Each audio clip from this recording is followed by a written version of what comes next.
EA dropped the new next-gen event in Hockey Ultimate Team featuring some of the most exciting and highly touted rookies in the NHL. They brought back the Calder Watch upgrade for the Calder Trophy nominees and winners, so we'll talk about that, as well as a change to the event sets and how long that you've got to make them. So your Week 1 next-gen Master Set players are from my Sharks, Yaroslav Askarov, Lane Hudson from the Montreal Canadiens, Logan Stankoven from the Dallas Stars, Will Smith from the Sharks, Matvei Michkov from the Flyers, and an 87 overall, Kirill Kaprizov being highlighted for his Calder Trophy win. Now you'll notice that all 6 of these players in the bottom right have a little circle. It is a Calder Watch sticker. Any player from this event, and it looks like every card has it, even players that are no longer eligible for the Calder, if they are nominated for the Calder Trophy in May or June, they will have tiers unlocked all the way up to 96 overall, and the winner of the Calder Trophy this year will have their tiers unlocked all the way to 99. The card does not automatically upgrade to those tiers.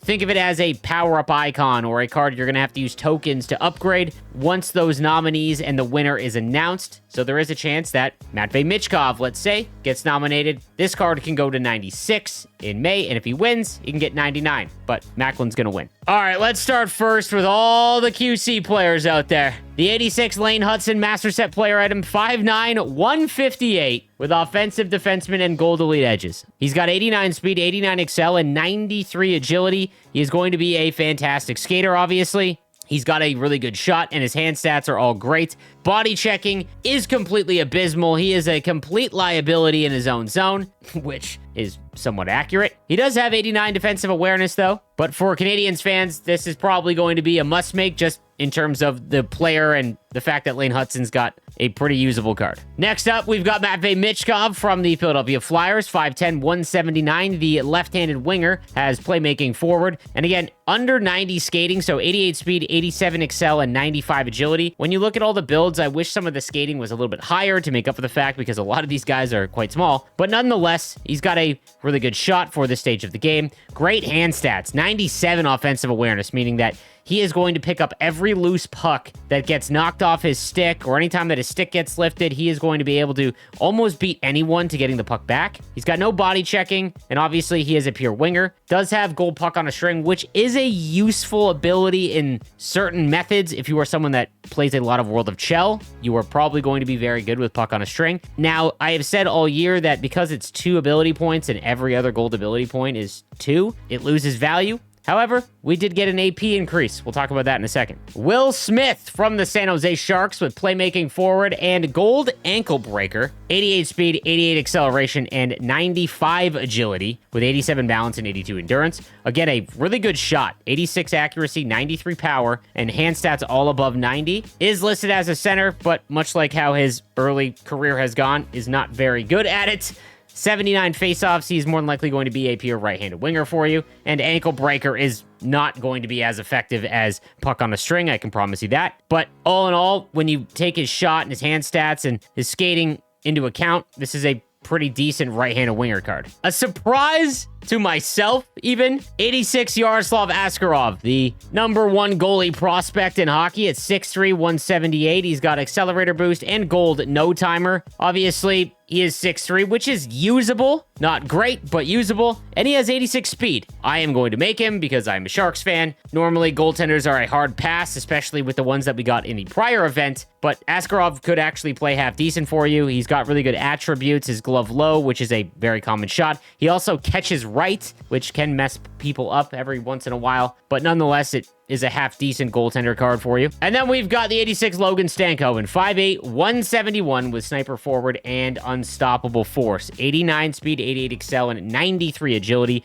with 87 balance. The 80 endurance is just brutal. I wish they would just really bump that up a little bit. It has not been an enjoyable experience. Anyways, he does have 90 shooting with sniper forward activated, 90 hand stats, is listed as a center, does have 82 faceoffs, so I guess he technically is on that lower tier of it, but you could more than likely throw him on the wing, maybe as a replacement to, let's say, the base X Factor Cole Caulfield if you wanted to. But when it comes to builds and the cards that you want to be better competitively, probably not going to be that impactful for you.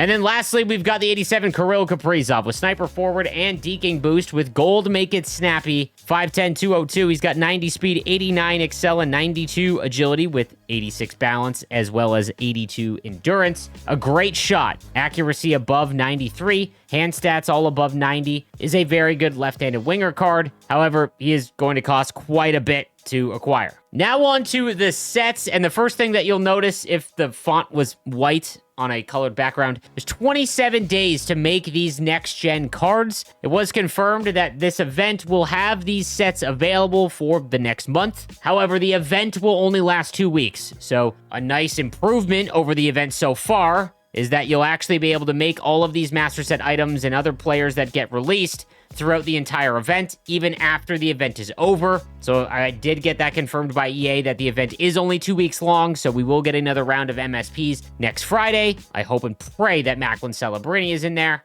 But nonetheless, you will have a full month to make these week 1 cards, and then obviously it will adjust for week 2 as well. So that is a big win. It should have been like that from the beginning. You should not have a timer at all, in my opinion, but nonetheless, it's an improvement over what we had. Now, when it comes to Kirill Kaprizov, he is obviously the different one here because he's an 87 overall, not an 86. He is going to require 2 86 overall and above next-gen player items to make his 87 overall master set item. And when you consider the expensive cost to get 186, this is much like the Cale Makar Star of the Month situation where just very expensive and the trade-in for them is awfully high. This is a perfect spot to allow these cards to come back BND.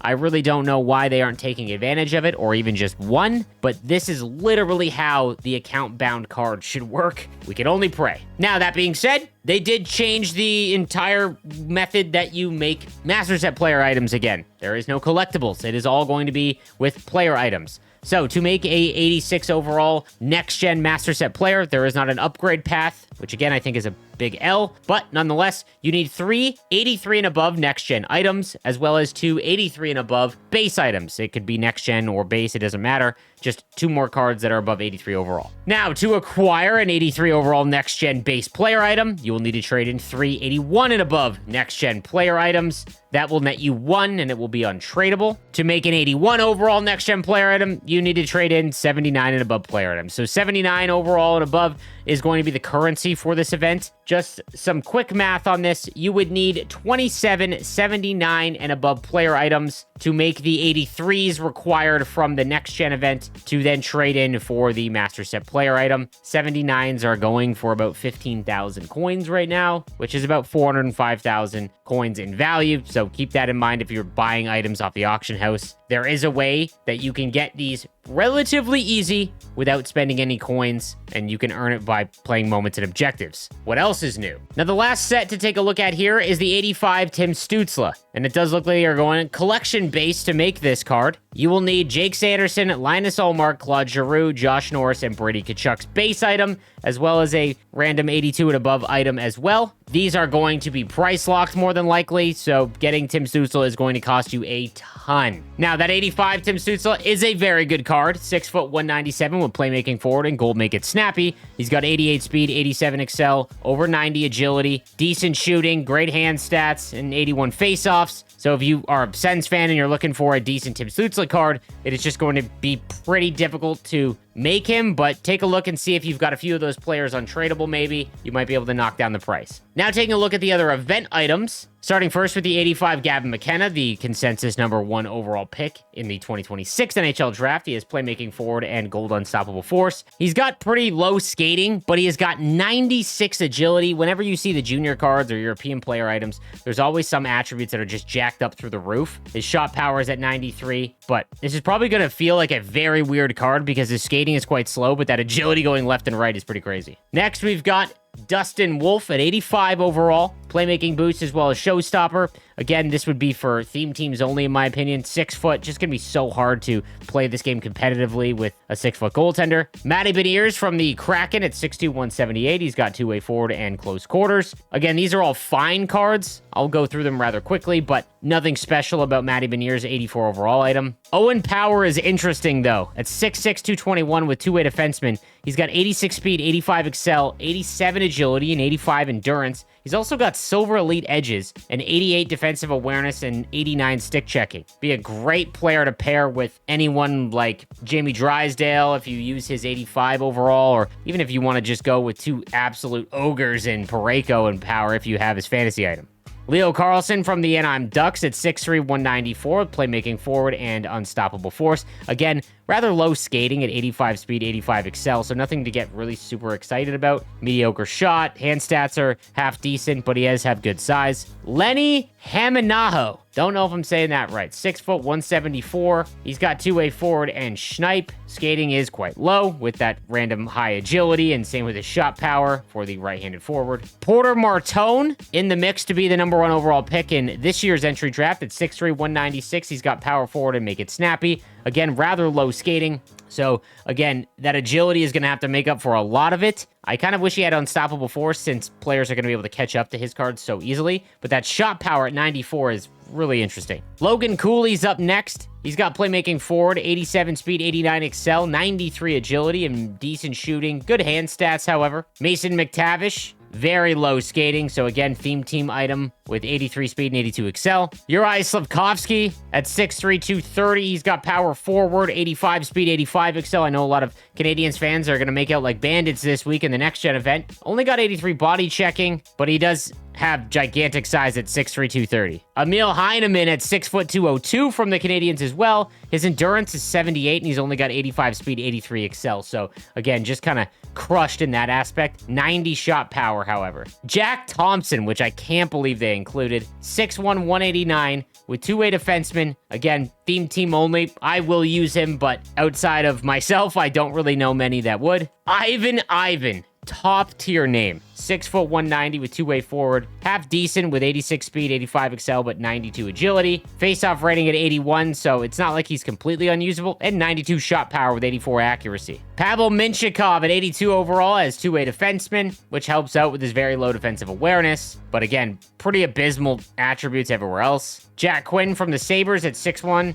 has sniper forward and decent shooting stats. The right-handed winger's got 86 speed and 85 excel with 87 agility, but again, low balance and endurance. Yoel Blomqvist from the Pittsburgh Penguins, only 81 speed and is 6'2", so that's again, theme team item. Etienne Morin, the left-handed defenseman, 90 agility, but 84 speed, 83 excel. David Juracek from the Columbus Blue Jackets with two-way defenseman, getting very low skating and shooting. Simon Nemec from the Devils with two-way defenseman, has decent defensive awareness and stick checking. This one's actually not bad as an 81 overall if you were to get him, because he's got 85 speed, 84 excel, like if you were going to use him for objectives and things like that. Simon Edvinsson is kind of interesting with two-way defenseman. He is 6'6", with 88 stick checking and 87 defensive awareness, only 75 body checking, but he's 6'6", 209, 84 speed. Kind of an interesting card here. Mackie Samoskevich from the Florida Panthers, 5'11", 183. He's got two-way forward, and again, mediocre skating and shooting for a winger. Connor Geeky from the Tampa Bay Lightning, 6'4", 207, great size, but again, low skating. Cole Schwint from the Vegas Golden Knights, two-way forward. Again, theme team item. And the last thing I want to mention again is that all of these cards have the Calder Watch sticker, which is super lazy and kind of confusing.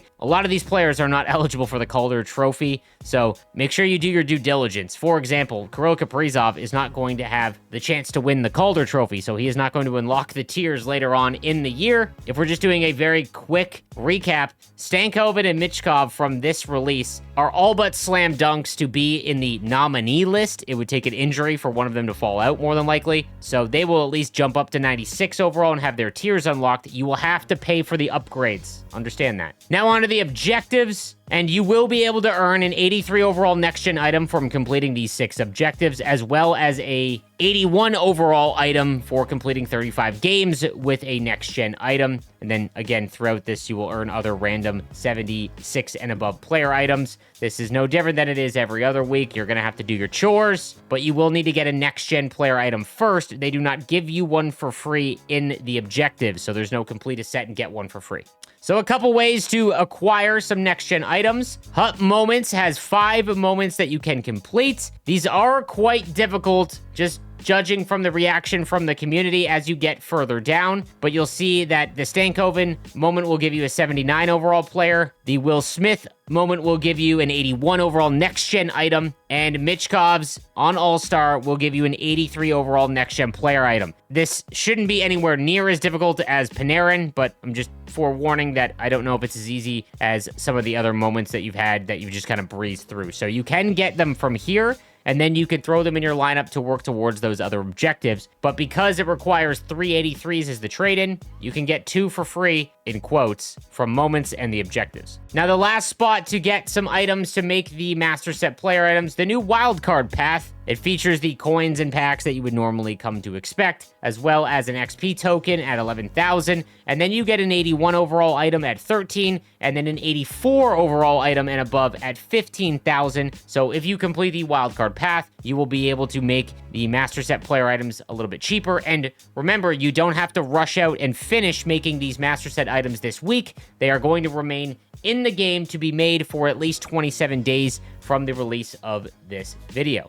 Just want to touch on this week's wild card, and yes, it features Gritty. It is mascots. And again, from the reaction by the community, it plays awful. A little frustrating to see that they just removed Hut Rush and then put it back in. I feel like Wildcard was not meant to be this, but it is mascot mayhem in Wildcard this week. Now, like I mentioned earlier, we did get an AP increase, so now you can add 8 ability points to your lineup, which does help with kind of a log jam that a lot of us have now because we've acquired some Master Set player items, so it is nice to see it jump up a little bit so that we can get some more abilities on our players. And I just want to touch on some of the fantasy upgrades. We got a ton yesterday, but obviously highlighted by 90 overall Travis Sanheim. I know there's a lot of people out there that have Sanheim and Parayko, which is just going to be an absolute menace to deal with. He's got 89 speed and 88 excel, 93 agility and balance with 98 defensive awareness, 99 stick checking. Oh, and he got silver shutdown. On top of that, Fabian Zetterlund got a goal with 27 seconds left and a goalie pulled. Again, like I mentioned when I told you guys that this would be a very boring fantasy card, he will get 99, but his skating started out very low. It's just the same across the board, and because skating only goes up by 0.5, he's only got 85 speed, 84 excel, but he's 86 overall everywhere else. So it has been a good card, but again, it's going to be boring for a little while until he gets into the 90s. We saw an upgrade from Anthony Chiarelli, who's now usable in my opinion. Linus Sandin's sneaking up there at 84 overall. He's got 90 balance and agility with 86 speed and 85 excel, so a couple more goals, and he's got a decent card. Charlie Coyle went up 1 for the Bruins, still needs a couple goals. His skating is pretty brutal. And we had a Mason Marchment signing at 82 overall. Really slow start, but he still has the potential to be one of the better cards. That's going to do it for week 1 of the next gen event. Let me know what you think in the comments section down below, and I'll see you guys next time. Have a good one.